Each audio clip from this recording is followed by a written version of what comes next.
Hello, blessed ones, and welcome to the Night Wolf Temple. I am the Night Wolf, and today's The Wolf Speaks talk will be on the defense against the dark arts.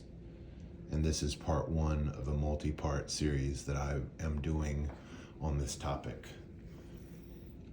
As you can see on the table is the Knight of Discs. This is the Knight of Discs from the Thoth Tarot deck. You can see the knight holding a large shield. I thought this was an appropriate symbol for a talk on psychic defense or defense against evil, defense against negativity, defense against disease and illness. And much of what I have to say today deals with defense against the dark arts in your internet activity, on social media, on dating apps. And this ties to a talk I did earlier regarding influencers and what we let in via technology. The promise of social media and the promise of things like dating apps is that by opening ourselves up and being vulnerable to the void, we will get camaraderie, we will get connection, we will get intimacy. But more often than not, it turns us into a commodity, a product, and a target. I have stories that I could share from years ago when I was on dating apps of how I was commodified, of how I was held up against a long list of attributes that people were looking for, unrealistic attributes, how I was treated poorly and attention farmed, and then also how I was abused by people I met, verbally, not usually physically, but certainly some choice things were said to me, and how I decided, as someone who is a sensitive person, and by that I mean who is capable of allowing themselves to be vulnerable with other people. I haven't lost that ability despite all the things that I've been through, but I decided that as a sensitive person and someone who is still capable of being vulnerable with someone else, it is not worth my time to be on those apps. And that is also what I would highly encourage you. And my first lesson in defense of dark arts is that limit your social media exposure, limit your exposure on dating apps. I would not recommend being on dating apps at all. I do not think they are good. I think they commodify people, and they also make people think that there is an abundance of choice where there is not an abundance of choice. But I would also go further and say to reduce your presence on all social media. And there are, of course, some platforms that are worse than others.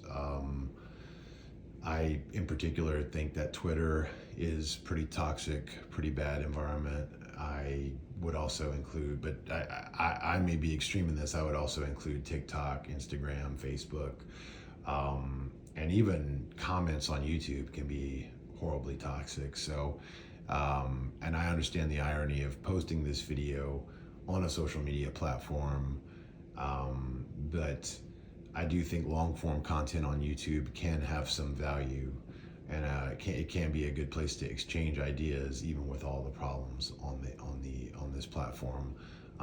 But you know, some of the communities on here I can't really promote, and I've seen some horribly toxic behavior. Not only do you have to worry about toxic behavior from other humans, but also from bots, from AI. And who knows where those bots are coming from. So my number one lesson in defense of your sanity and your mental health and self-preservation is to avoid social media as much as you possibly can. Don't post your pictures. Don't post your face all over social media. There are deep fakes that can be used. There's reverse image searches that can be used. Your picture can be copied and put on a website, and you can be doxxed, and all kind of bad things can happen to you. So this is my first bit of advice, and it's hard, but when you think about it this way, people that you used to meet, and I'm old enough to have existed when the internet didn't really exist in the form it exists now.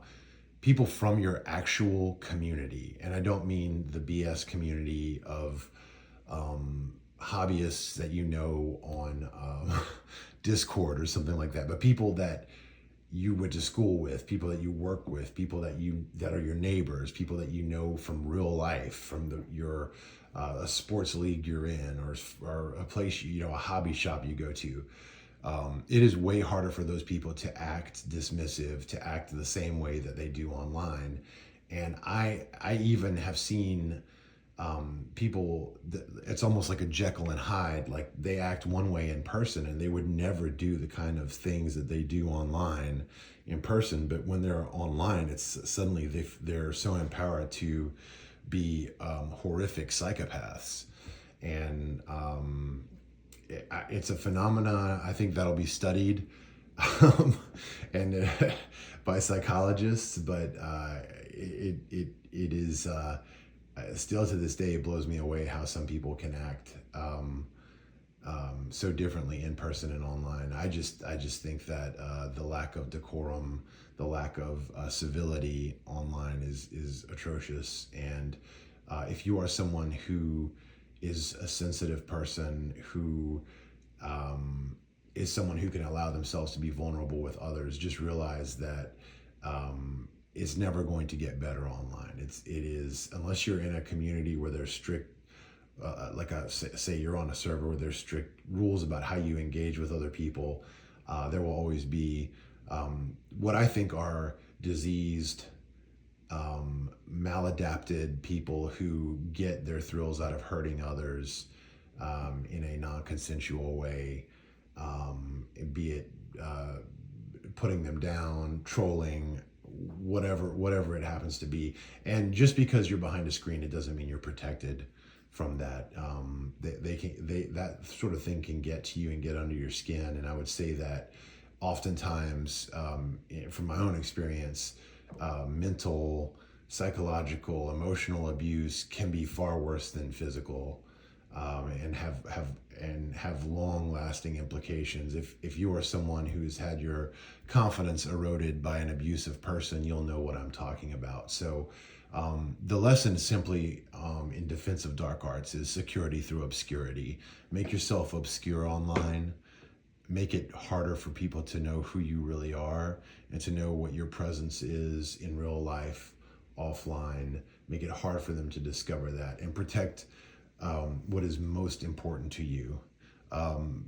Whether or not we like it, there are predators out in the world, and I don't think that the anonymity of the internet really protects you very much to people that want to do you harm. So I think I'll stop my talk there. I know this probably isn't the most useful thing to say, but there is something to be said for someone not knowing about your existence.